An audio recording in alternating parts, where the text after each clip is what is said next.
Good evening, children. Today I'm going to read to you the story of The Wishing Carpet by Enid Blyton.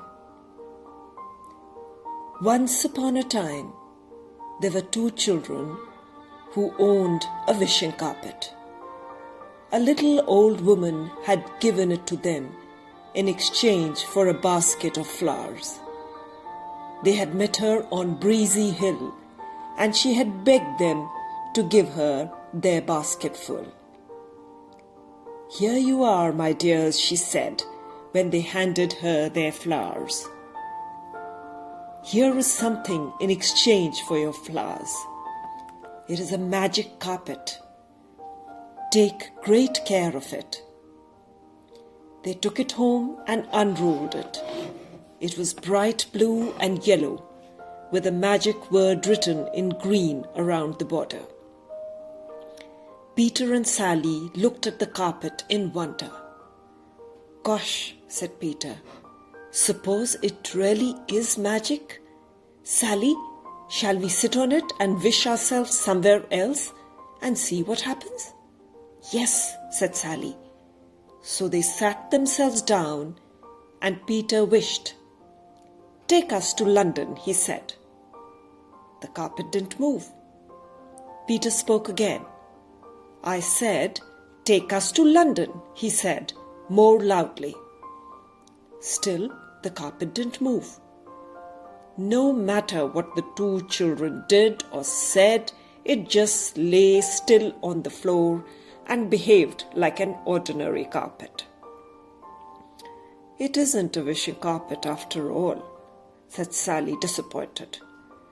"That old woman wasn't telling us the truth."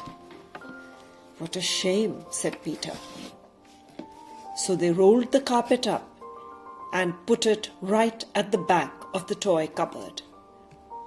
They forgot all about it until about 4 weeks later, when they met a very strange-looking little man in their garden. "What are you doing here?" demanded Peter. "Shh," said the little man. "I'm a gnome. I've come to speak to you about your magic carpet." "It isn't a magic carpet," said Peter. "It won't take us anywhere." "Show the carpet to me, and I'll tell you how to make it take you wherever you want to go," said the gnome eagerly.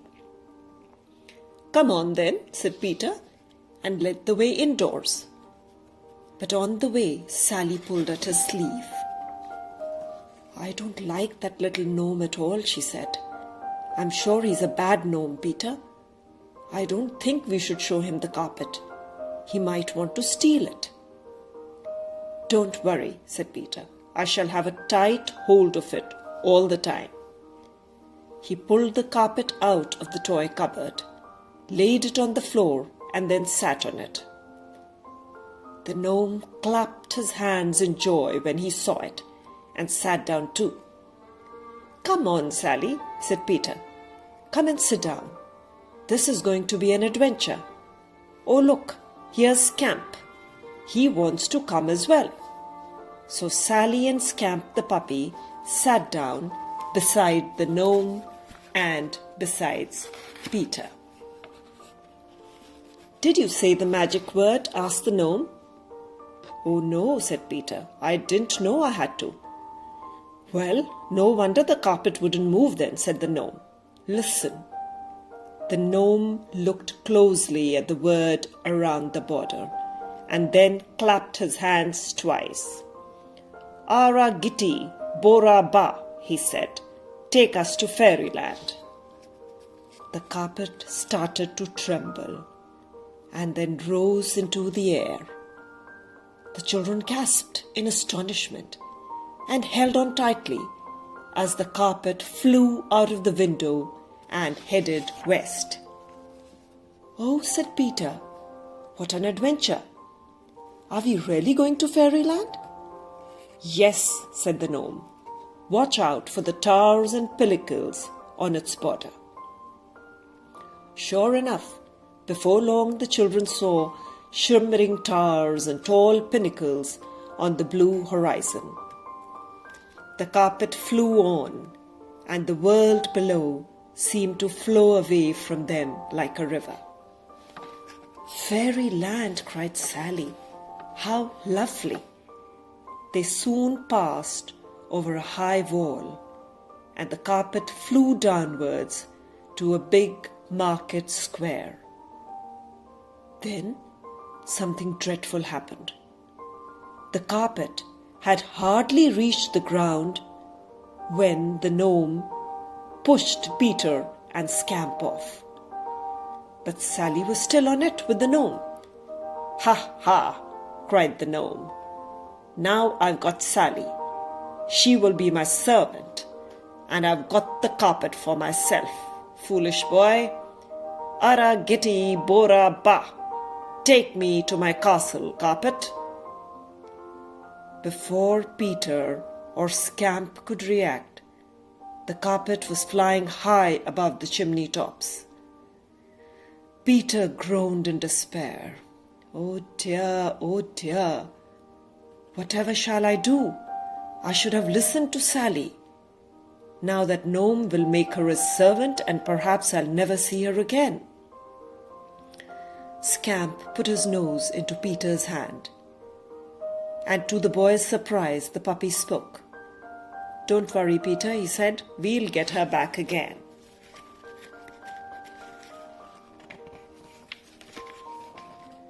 "You can speak?" said Peter in surprise. "All animals in Fairyland can talk," said Scamp. Peter looked around the market square. He saw many pixies, elms, and brownies. They had seen what happened and came up to speak to Peter. "Please help me," he said. "A horrid gnome took my sister away on a magic carpet. I don't know where they're gone, but I must get Sally back. She will be so frightened without me." "That must have been Wiley. He lives in a castle far away from here. Nobody dares to go near him because he's so powerful." "Well, I must go and find him," said Peter bravely. "I've got to rescue my sister. Please tell me how to get to Wiley's castle." "The blue bird will take you to the land where he lives," said a pixie. "There you will find an old lady in a yellow cottage. She will tell you which way to go next." Then one of the little folk took a silver whistle from his pocket and blew 7 blasts. In a few moments, the sound of flapping wings was heard, and a great blue bird soared over the marketplace. It flew down, and the little folk ran to it. "Bluebird, we want your help," they cried. "Will you take Peter to the land of Higgledy? His sister has been carried off by Wiley the gnome, and he wants to rescue her." "Certainly," said the bird. "Jump on." So Peter and Scamp climbed up on the blue bird's soft, feathery back. He spread his wide wings and flew off into the air. Peter held tight, and Scamp whined, for he was rather frightened. After flying for half an hour, the blue bird turned his head round and spoke to Peter. "We are nearly there," he said. "Can you see some of the houses?" Peter looked down. He saw a very curious land. All the trees and houses were higgledy-piggledy. The trees grew twisted, and the houses were built in crooked rows. Their windows and chimneys were all lopsided. The bird flew down to the ground, and Peter and Scamp got off his back. "Thank you very much, Bluebird, for your help," said Peter. "Don't mention it," said the Bluebird. "Take one of my feathers. It may be useful to you, for whenever you want to know where anything is, it will point in the right direction." "Thank you," said Peter, and he pulled a little blue feather from the bird's neck. He put it into his pocket and said goodbye. Then he looked for the yellow cottage that he had been told about. It was just a little way off, and it looked as if it might tumble down at any moment. An old woman stood at the gate. "Please," said Peter politely to the old woman, "could you tell me the way to the castle of Wiley the gnome?" "I wouldn't go there," said the old lady. "That gnome is very wicked." "I know," said Peter, "but he's got my sister, so I must find him." "Dear, dear, is that so?" said the old woman. "Well, you must catch the bus at the end of the lane and ask for Cuckoo Corner. Get off there and look for a green flower behind the hedge. Sit on it and wish yourself underground. As soon as you find yourself in the earth, call for Mr. Mole. He will tell you what to do next." "Thank you," said Peter. Hearing the rumbling sound of a bus, Peter ran up the lane. At the top, he saw a wooden bus pulled by rabbits. He climbed in and sat down with Scamp at his feast. The bus conductor, a duck, asked Peter where he wanted to go. "Cuckoo Corner," said Peter. "How much is that, please?" "We don't charge anything on this bus," said the duck, giving Peter a ticket as large as a postcard. "I'll tell you when we get there." Peter didn't need to be told when they had got to Cuckoo Corner, because there was a most tremendous noise of cuckoos cuckooing for all they were worth. Peter hopped off the bus and soon found the green flower. "I've never seen a green flower before," he said to Scamp. "Come on, boy, jump on my knee, or you may get left behind." He sat down on the flower and wished himself underground. Scamp gave a bark of fright as he felt himself sinking downwards. And Peter lost all his breath. They came to rest in a cave lit by glowworms. Peter jumped off the flower. "Mr. Mole," he shouted. "Mr. Mole!" He coughed aloud. "Where are you?" Suddenly, a door opened in the wall of the cave, and a mole with spectacles on his nose appeared. "Here I am," he said. "What do you want?" "Please, will you help me?" said Peter. "I want to rescue my sister from Wiley the gnome, and I don't know what to do next." "Well, this door leads to the cellars of Wiley's castle," said Mole. "Come with me." Peter followed the mole through the door into a large cellar. The mole led him to some steps. "If you go up there, you'll come to the gnome's kitchen," he said. "Go quietly, someone's there." Peter listened, and sure enough, he heard someone walking about overhead. He felt rather frightened. Suppose it was the gnome? Peter crept very quietly up the steps, but then Scamp suddenly whined and darted off. He disappeared through a door at the top, and Peter was left alone. Quietly, Peter climbed the rest of the steps. He thought that he could hear someone crying. He popped his head around the door, and there was Sally crying and laughing over Scamp. "Sally!" cried Peter, and he ran to hug her. How pleased she was to see him.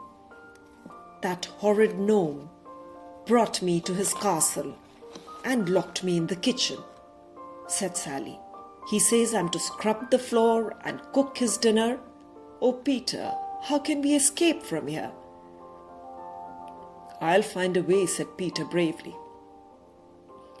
But just as he said that, his heart sank almost into his boots. for who should come stamping into the kitchen but the wicked gnome himself. "Ha!" he said in surprise when he saw Peter. "So you think you'll rescue your sister, do you? Well, you're wrong. There are no doors to this castle, and only one window right at the very top. You can't get out of there. Now I shall have 2 servants instead of 1. You can start work by scrubbing the kitchen floor." Peter watched in dismay as the gnome locked the cellar door with a large key. Sally began to cry. "Don't be frightened," said Peter. "There must be a way out." He searched everywhere, but there wasn't a single door that led outside, and not a window to be seen. The gnome came into the kitchen again. He flew into a rage. "Set to work," he cried. "Fry me some bacon and eggs, and make me some tea and toast." He stamped out of the kitchen. All 3 set to work, and soon the gnome's meal was ready on a tray. Peter carried it up to a tiny room. The gnome told him to put the tray down, and Peter ran back to Sally. "If we are going to escape, we'd better do it now," he said. "The gnome is busy eating. If only we knew where the magic carpet was." "What about that feather the bluebird gave you, Peter?" cried Scamp. "Can't you use that to find the carpet?" "Of course," cried Peter. He held the feather up. "Point to where the magic carpet is," he commanded. At once the feather twisted around and pointed towards the door that led into the hall. "Come on," cried Peter. "It will show us the way." They all went into the hall. Then the feather pointed to the stairs. So they crept upstairs. At last they came to a wide landing. The blue feather pointed to a big chest. Sally opened the chest, and inside lay the magic carpet. With a cry of joy, she unrolled it. But at that very moment, the gnome came rushing up the stairs. "Ho!" he cried. "So that is what you are doing!" "Quick!" cried Peter, pulling Sally onto the carpet. The gnome raced up to them, but brave Scamp rushed at the gnome, growling fiercely. "Keep back! Pow, pow! Or I'll bite you! Woof!" snarled Scamp as the trembling gnome crouched against the wall. "Scamp! Scamp! Come on!" cried Peter. "We must go while we can." "I can't," said Scamp. "I'll keep the gnome here while you go. Never mind me." Peter was sad to leave brave Scamp behind, but he knew that he must rescue Sally. "Ara gitty, bora ba! Take us home!" he cried. At once the carpet rose from the ground and flew upwards. It went up the staircase and then another staircase until it came to a big open window right at the very top. Just then Peter heard Scamp barking. "Wait, wait," he said to the carpet. But it didn't wait.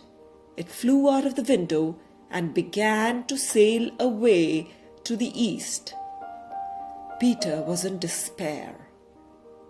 Scamp appeared at the window. He saw the carpet flying away and he jumped. It was an enormous jump, and he nearly missed the carpet. He wouldn't have landed safely if Peter hadn't caught his tail and pulled him on. How happy they were to be going home together. Very soon they were over their own garden, and the carpet flew down to their nursery window.